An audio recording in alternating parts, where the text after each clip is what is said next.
Meet বক্সের জন্য আমরা রেস্টুরেন্টে যে অনেকগুলো টাকাই খরচ করি, কিন্তু ওই টাকা দিয়ে আমরা খুব ভালোভাবে বাসার জন্য সকলের পরিবারের সবার জন্যই কিন্তু বানাতে পারি। চলুন তাহলে শুরু করি।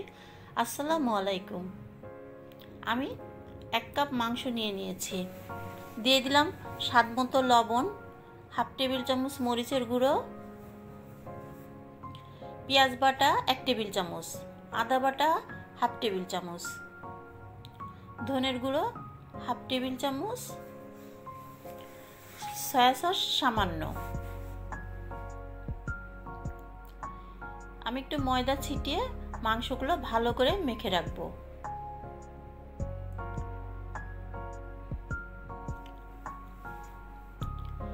আমি অফ ক্যামেরায় 4টা আলু বয়েল করে হাফ বয়েল করে সিদ্ধ করে নিয়েছি। তারপরে আমি আলুগুলোতে ফ্রেঞ্চ ফ্রাইয়ের জন্য ময়দা ছিটিয়ে মাখিয়ে নিচ্ছি।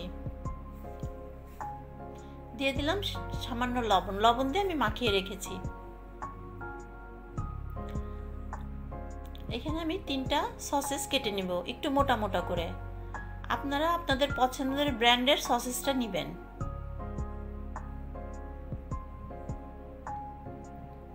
কারণ এক একজন এক এক ব্র্যান্ডের সসেসটা পছন্দ করে। এখন ফ্রাইয়ের পালা। প্রথমে আমি মাংসটা রেস্টে রেখেছি, সেই ফাঁকে আমি ফ্রেঞ্চ ফ্রাইগুলো করে নিব।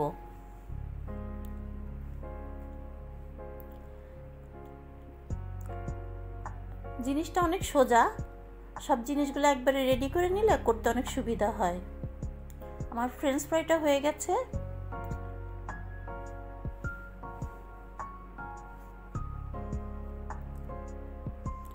আমি লাল লাল করে ভেজে নিয়েছি।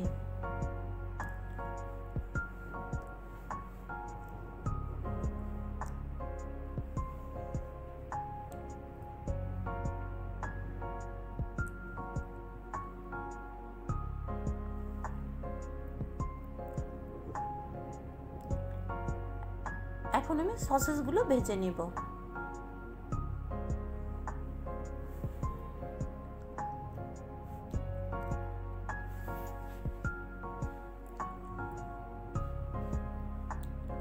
বাসায় বানানো মিট বক্সটা বাইরের দোকানের থেকে অনেক বেশি ভালো হয়।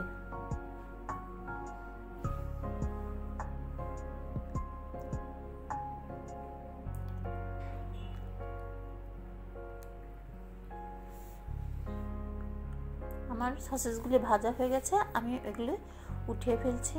এখন আমি মাংসের টুকরোগুলো ভেজে নেব।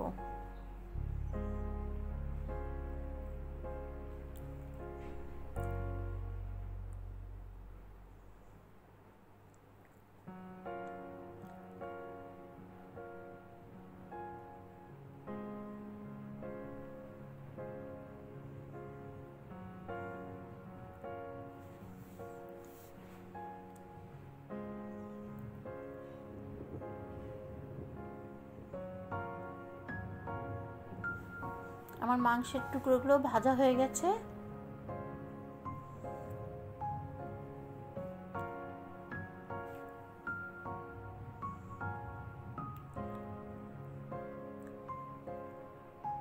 এখন আমি এগুলো ডেকোরেশন করব।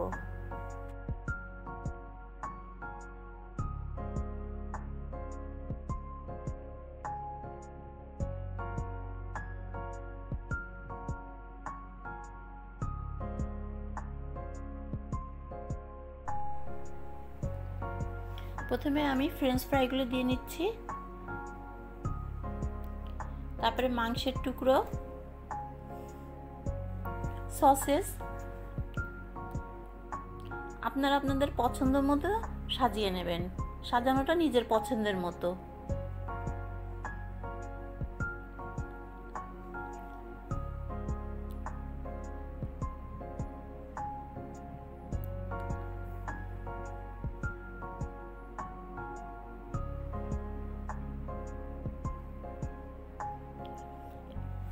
এরপরে আমি সস দিয়ে দিচ্ছি,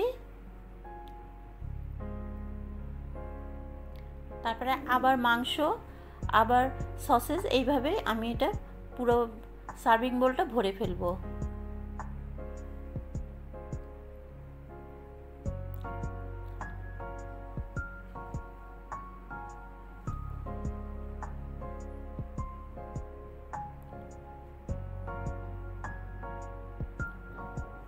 আমি এইভাবে মেয়োনিজ দিয়ে সুন্দর করে সাজিয়ে নিচ্ছি।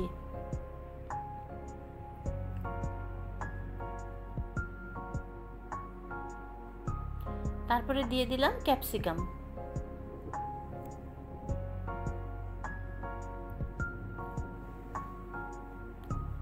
ক্যাপসিকামটা আমি ডেকোরেশনের জন্য দিয়েছি, দেখতে অনেক সুন্দর আর টেস্টিও হয়। যদি ভালো লাগে তাহলে একটা লাইক কমেন্ট করবেন।